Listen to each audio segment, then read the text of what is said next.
Hi, this is Shaila. And this is Gaby. And you're listening to Climate Talk with Gaby and Shaila. Today, we have a great guest, Marcela Navarro, who you recently met, right, Gaby?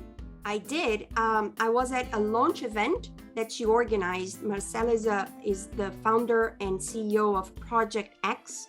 She's a mover and shaker. She is trying to transform 10 value chains in the next 10 years.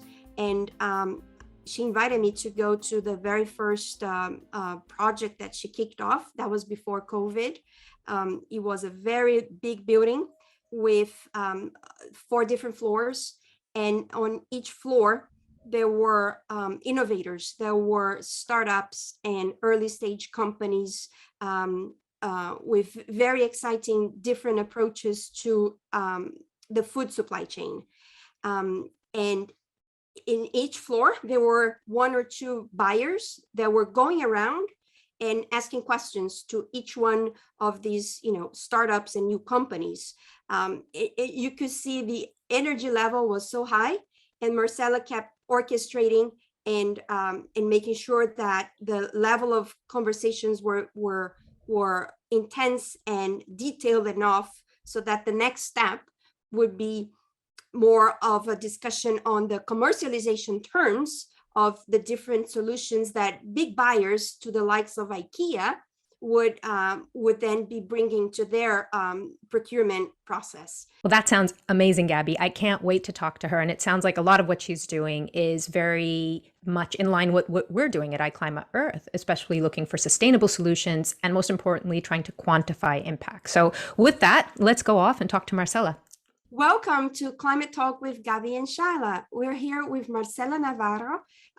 It's a pleasure to be with you today, Marcela. And we're going to be talking about very exciting things. We're going to be talking about sustainability. We're going to be talking about supply chains. But most and foremost, we'll be talking about change Okay, maybe we need to start again. I'm gonna do that. I think maybe okay, sorry. We'll do it again, okay? No, don't worry. Okay, sorry about that. Okay. Welcome to Climate Talk with Gaby and Shaila. We're here with Marcela Navarro, who is the CEO and founder of Project X. We're going to be talking about some very exciting and important things today. So I wanted to cut to the chase and introduce Marcela. We met maybe 3 or 4 years ago. We were introduced by another woman that is a mover and shaker, Marisa Drew, who is global head of sustainability at Credit Suisse. And Marcela, she introduced us, I think at an event, and she said, Gaby, you gotta speak to Marcela because she's doing wonderful things and you will love her theory of change. So fast forward a few years and here we are, the 3 of us today, talking about what you've been doing in much more detail. But before we get to that, why don't you talk us more about your background? You spent many years in banking. You were at ABN AMRO for quite a few years. So how, share with us a bit more of your journey, please, and how you went from being a COO at a large multinational bank to starting Project X. Oh, wow. Well, I'm excited to be here. So thank you for that. And I'm sharing the passion of taking action. I'm sharing the passion of raising awareness and inspiring change. So I'm very Latin, as you say. I just enjoy the opportunity to be doing business, right? And I have been very fortunate to learn, operate, and live in different countries already. So I'm very grateful to have the opportunity to operate in Latin America, then move to the US, then move to the UK. Realize that there are many things you don't know and others you do know, but there's one element of value that you keep bringing with you, that is the willingness to do something, the willingness to learn something. And sometimes the willingness to let go something, which is where we are all some going at the moment, how you can let go of all these behaviors, patternings that we believe are serving us and are serving humanity, that we believe that actually they don't. But getting rid of this is an interesting element. So my banking career was a long one, interesting, like 25 years. And I discovered the passion of getting closer to what I call the cash flow conversion cycle, getting closer to what the risks, inherent risks are in business. At the beginning, it was just about making sure that we get paid back as a bank. No, and then you discover that the closer you get into the trade position, the closer you get into the real heart of the business, you are encountering other type of risks, the risk of relevance, the risk of sustainability, the risk of value that you create in the business, includes reputation, includes environment, includes cost. And this was a beautiful journey on value chain transformation. This was a beautiful journey from what I call the really understand your customer base, and to make sure you could add value despite the volatilities, despite the craziness of the economic, political transformation or changes you go through. So that part of my career was very much into creating new things, removing obstacles, and probably I would put this in that way, adoring complexity, because complexity allows us to dream. And for me, this allowing to dream allows me to work, to do something, to work on something. I have also to say that my banking life was very much into solving problems, addressing issues. It was a serendipity or a synchronicity, really, when after all this long time in banking, I decided to move into the impact world. Impact world meaning, in the deep sense of it, landing impact, not talking impact, and going back into addressing the complexities, removing the barriers, stopping the patternings that no longer serve us, and bring some true value into execution, into creating the change that is required, understanding the difficulties of change. Now, understanding that the difficulty lies most of the times in stop doing what we're doing today, not on innovating, not on creating new things. So the impact world for me has been fascinating, and also carrying over the value of doing something, the value of valuing something, not only on the collective element of it, but on the individual element of it. So banking, close to the customer, impact, close to the customer, both connected by execution, have been a fortunate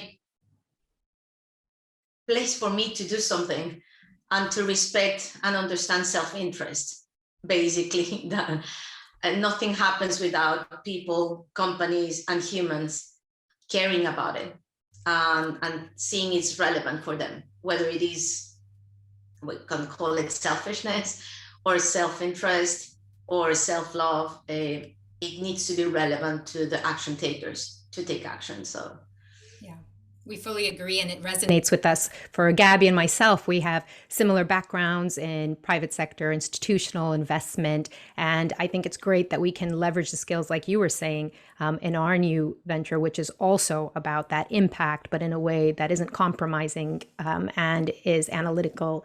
And it sounds like it was a bit of a journey for you, and it's so interesting to hear what ultimately brought you to Project X and that partnership with WWF that I know incubated it. So how did that come about?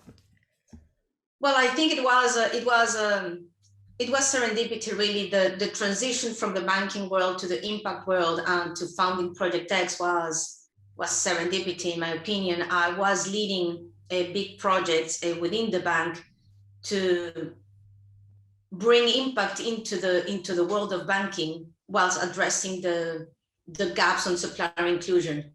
So how we could leverage the value of innovation, the value of new ideas from the companies we were trying to support as a bank. So it started as a building access for underrepresented suppliers. It started as a demonstrating that we were walking the talk and we were truly committed to environment change. And that transition, after doing the programs like the RBS Innovation Gateway and doing the environmental programs for companies like Cummins, then we were looking into how can we take a program that supports adoption of alternatives, meaning viable solutions, into global value chains, not at a company level only, but at an industry level. What other elements of risk do we need to look at? What other elements of complexity do we need to look at when we want to transform a wider industry, not just the behavior of one company at a time? So this was 2015. We started looking into how we can take an adoption model for alternatives, integrating different risks, such as procurement, funding, innovation, and science, and how we could start doing this to address the key challenges of our time, one industry at a time. That was the idea with WWF, with Project X back in 2015, and we're still there working on this. So that is your theory of change. If we change the supply chain of these 10 specific industries in the next 10 years, right, we're going to be much more sustainable. Can you give us a case? I think I know I was there in the launch of the very first one, right, which is the food supply chain. Can you share with us that case study? How did it started, and where is it? It is not once you close a project, right? That's not the end of it. You continue to work across different initiatives in the same theme. Can you share more with us? Yeah, so from a theory of change, that is your first question, we believe that there is no impact without scale. There is no scale without procurement. There are many other ways to achieve it, but without the, let's say, fundamental or even boring element of procurement, we will not achieve scale. And without scale, we will not achieve impact. That probably would be the first point. The other element of that is by achieving scale at least 10% of the total volume purchased, there is a reaction of credibility, confidence, and a system structure that enables the rest of the transformation to happen. So the second point, I will call it demonstration. Demonstration comes into what we call the 10%. So if there is enough volume within the larger transformation spectrum, we will be able to create these confidence levels. We will be able to create these tractions for others to want to play after the demonstration phase took place. And probably a third element of this theory of change is integration. No one company can do a change or address a change of this magnitude on their own. So we believe on the value of integration whilst respecting the self-interest of the individual players in this integration. And what do we mean by integration? We believe that adoption that is at the center of procurement requires the integration of at least four risk areas. That is procurement, what we just mentioned, it needs to be an exchange of value that already exists. It's a simple transaction, really. So we are not changing anything that is already not happening. We also have the risk of funding, where again, funding is different for the different stages of growth of the buyers and the innovators, right? So it is different to fund a demonstration than to fund the scale or to fund the exponential growth. The third risk that we would look into integrating is the risk of innovation itself. There are innovations we focus on market ready, meaning there are things that exist in the market that have the opportunity to be implemented faster, which brings change faster. Again, goes back to the demonstration point. And the fourth risk we look at integrating is the risk of science, meaning it's valuable for the planet, it's valuable for the innovation itself, and connects for us in the terms of ethics and other elements. So those would be the four elements we would look at when we talk about theory of change, adoption, 10%, demonstration, and integration. That's fantastic. Thank you. And one thing that really resonates with me, I think it's fascinating and wonderful, is how you have tangible metrics and targets that you're reaching out for. And so you talk about the 10 industries and trying to make a change because they're the 10 industries and value chains that are most damaging to biodiversity and the planet.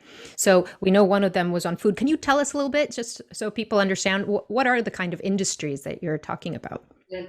So yeah, we focus on our starting point is help reach the adoption point, and help reach the adoption point is that at least 10% of the total expenditure in global value chains, in these global value chains, is represented by sustainable alternatives. So that would be a huge change to make. So we're saying how we can focus and how we can use the value of the way we use data, or the way we use credible, tangible data, to go and choose which of these 10 that we're going to focus on. So these 10 industries that we have chosen are industries that create create more biodiversity and climate damage, and represent around 32% of the global economic output, and concentrate 42% of the global trade. So that's why we decided, and there are many other ways to cut the 10. You might look at other organizations that decide to cut different things in a different way. For us, centered in procurement, with the power of the global economic output. So if we look at the opportunity to have 1 second, 1 heartbeat, and $1 invested, we know that the intervention of these 111 creates a ripple effect. That's how we chose the focus of the 10. So every dollar that is procured from sustainable alternatives or invested in sustainable alternatives can be tracked. In Marcela, you pulled together the private and the public, right? I remember at that event was so remarkable to see. There were a lot of people from the World Bank, from the IFC, from the WWF, and there were so many entrepreneurs with very interesting ideas on specific parts of that food supply chain. But that is a lot of people to connect and integrate, right? So are you going to always have this element of convergence, of collaboration for all the 10 projects across, all these different industries for the next 10 years? It requires a lot of energy. Yeah, it does. I think one of the key things we believe in, going back to the theory of change and focusing on the 10 in 10. So the key challenges of our time cannot be addressed one company at a time, right? We believe that there are alternatives that are available to be used and incorporated that we could start using now. So the value of bringing different stakeholders together under the same purpose whilst respecting their self-interest is fundamental for change at scale and at speed. So the integration of the 4 risks that we mentioned, right? If we start on procurement, you need buyers that are interested on buying alternatives that address the key problems, and in addition to that, are respectful to planet, to people, to our climate, to our biodiversity.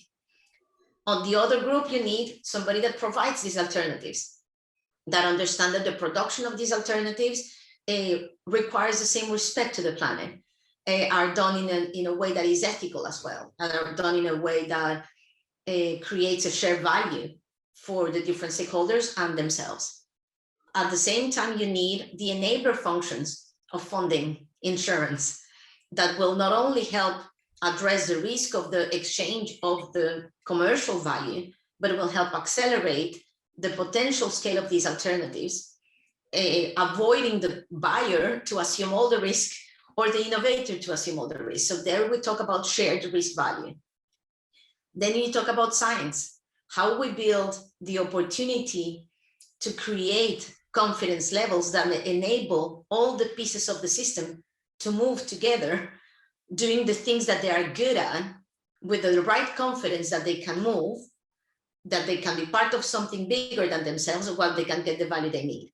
So integration of key stakeholders in addition to what normally is integrated. Normally we call it the value chain in one way. Again, there are different ways to talk about value chains or systems, but I believe that the extended integration of value chain players is crucial for transformation. It's not just the buy and sell, the storing, or the aggregator if we talk on the food chain.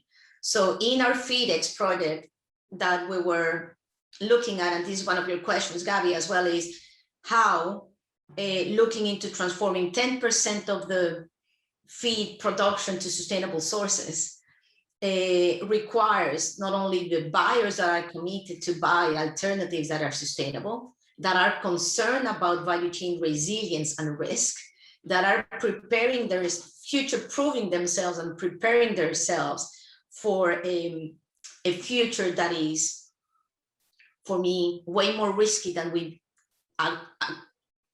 think it is. And this awareness is important, where you have phenomenal innovators and alternatives that could help replace or complement sources of protein and oil that protect our planet, protect our land, protect our oceans. And you have the phenomenal funders, whether it is development bank organizations, not-for-profit organizations, and commercial organizations that care about impact and transformation. So there is a plethora of groups that are all together, each one looking at their own self-interest, which I believe it is important. And I'm not going to say, oh, collaboration is great. Yes, collaboration, respecting the value of the exchange.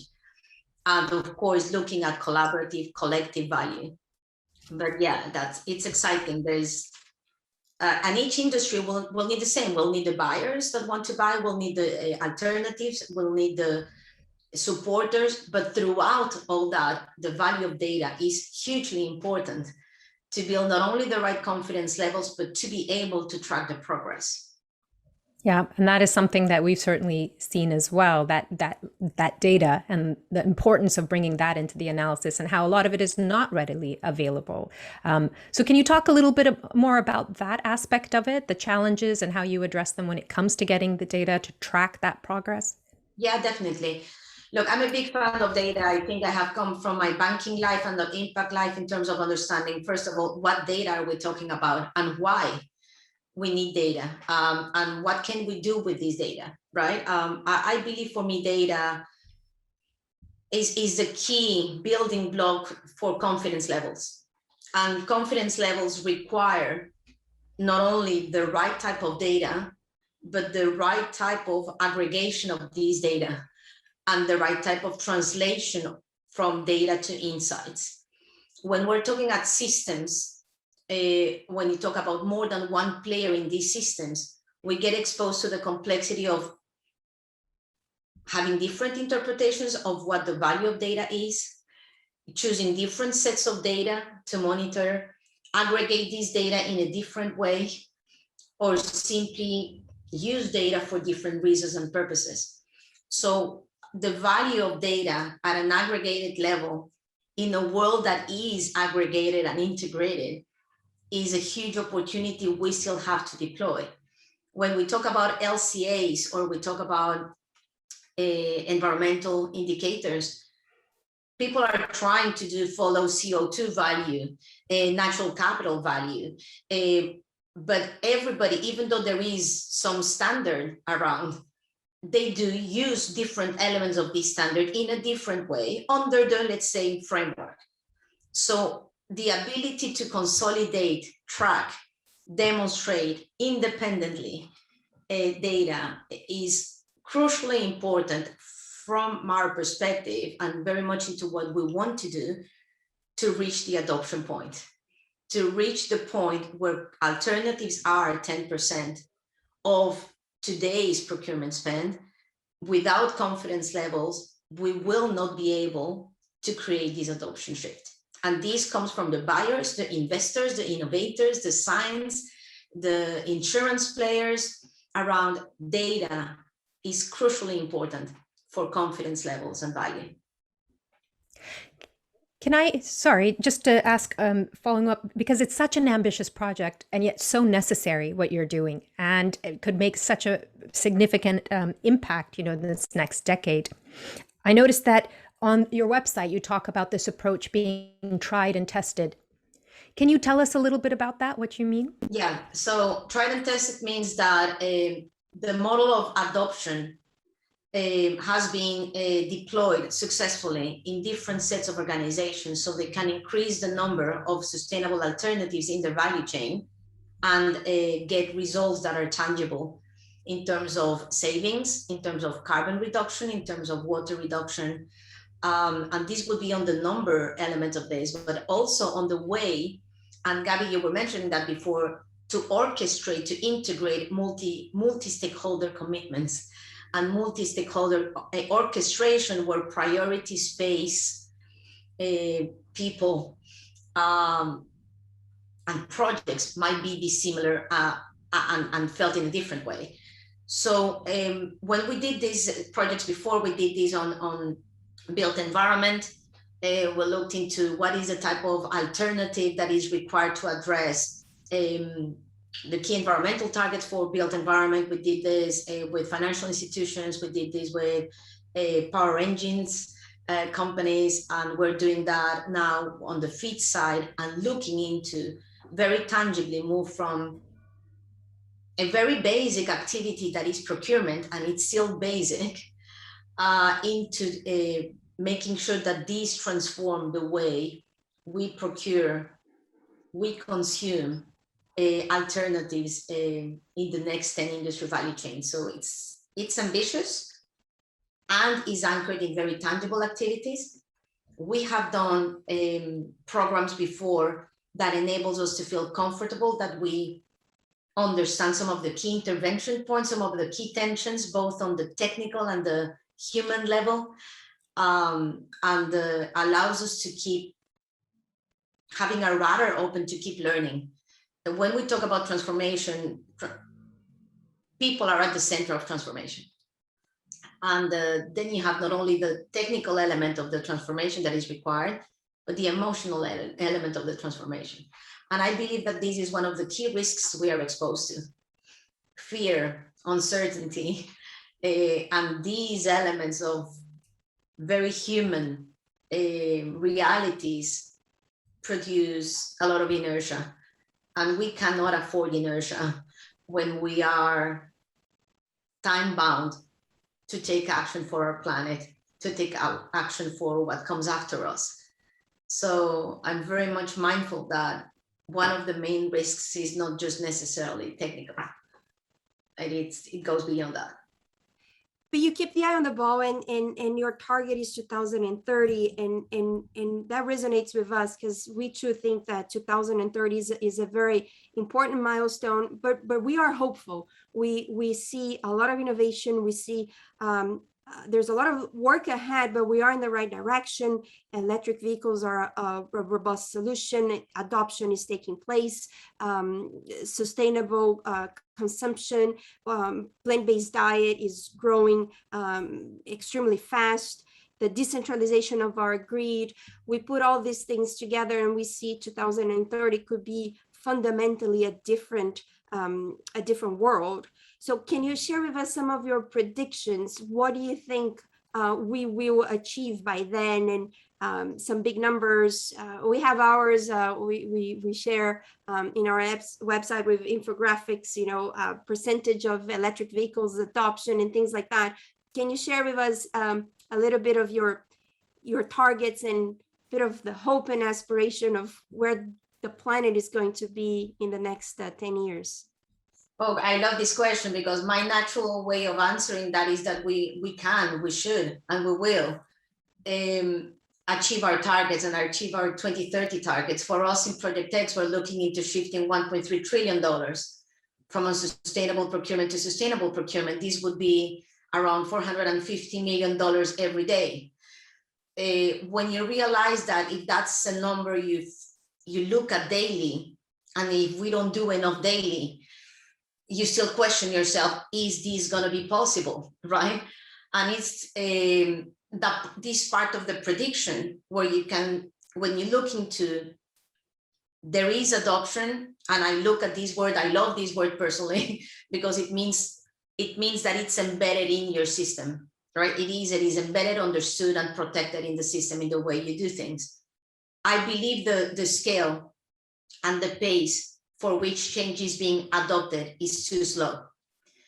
And unless we do find a different way to increase adoption levels, I will not see us by 2030, unless another vulnerability that is exposed by another shock happens, that we will be able to move as fast. If we look into the electric car sector, just going to your example, we see companies like NIO now growing in China, but then you look into the end-to-end value chain of electric cars, the cost of electricity, what is behind that? What is the value chain of electricity? What is the value chain of electric cars? What is the value chain of feed in our case? What is going to happen if we don't quickly shift to alternatives that replace products that could be or about to be not sustainable if we continue to use these products like soy protein concentrate from Brazil or other countries, and we start deforesting our Amazon here.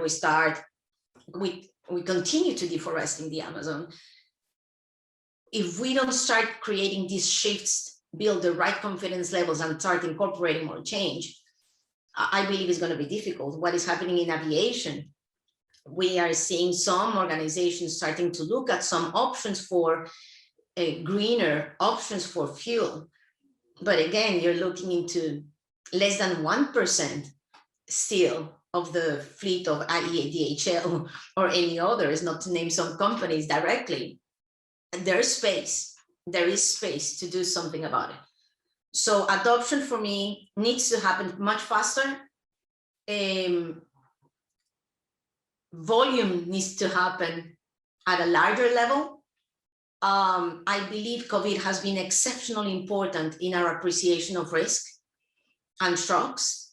And I believe that, which is a green light, that there are new ways and new models of collaboration that are making a difference.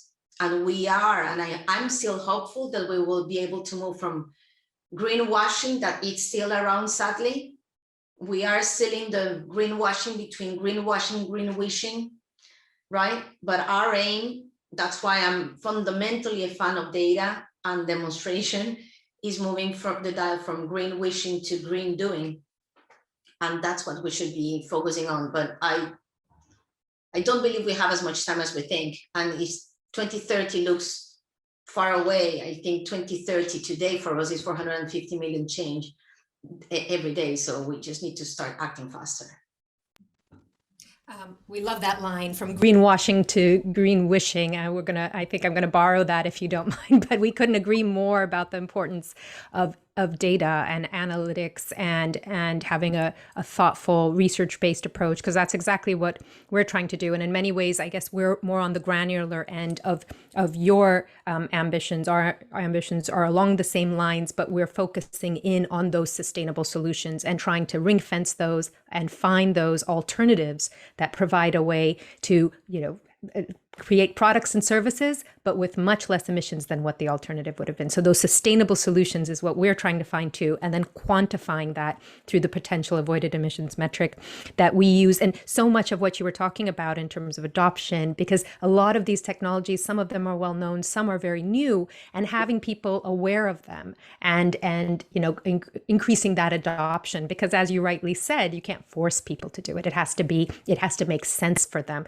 And that's something that we think about a lot too. And we also see a lot of these sort of sustainable solutions really picking up pace in the years ahead, hopefully as there's more awareness about what they are doing and what they provide. And I was wondering if you could talk just a little bit now about, how do you raise that awareness? How do you create, help foster that adoption at the grassroots level for these kind of sustainable technologies?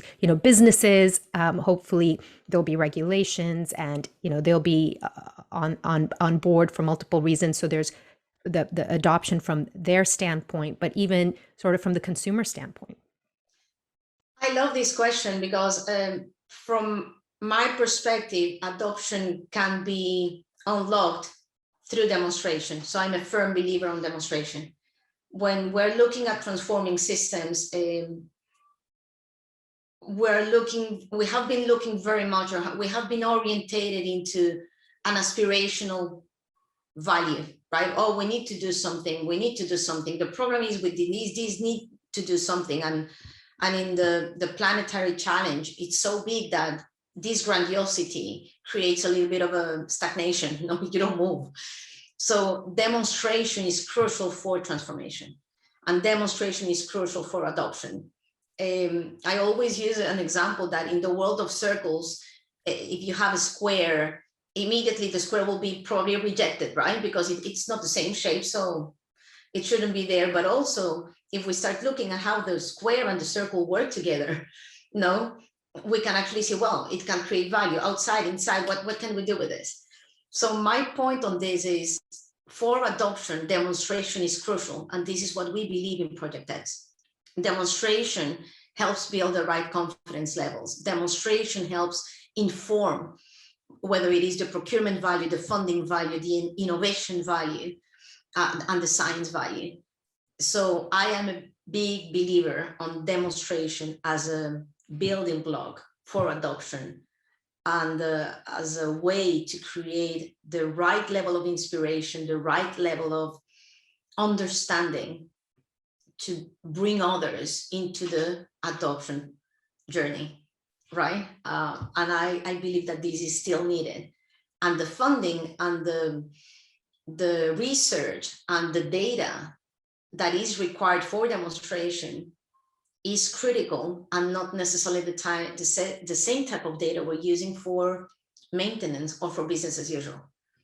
And I think that's very important, because we need to build the confidence levels and then bring these confidence levels quickly into execution, not just to put them on the shelf. Marcela, you are a force of nature. We need to catch up in person soon, and I look very forward to following your work. And there's no doubt that you're on the right path, and what you're doing is incredibly relevant. And we know you're going to be very successful, and we hope you will, because we no doubt need more sustainable supply chains. Thank you so much for making the time. We will share with the audience the links to all the great work that you do, and your TED Talk. I love that TED Talk. We're going to make those links available. And thank you again so much for talking to us today. And I hope to see you very soon. No, what you guys doing is amazing. Big congratulations. Challenging the status quo and doing something about it is crucially important. So yeah, looking forward to seeing more and more of what you're doing, and big congratulations, and looking forward to do more together. Thank you, Marcela. So do we. Have a great rest of your day. Bye-bye. Bye, guys.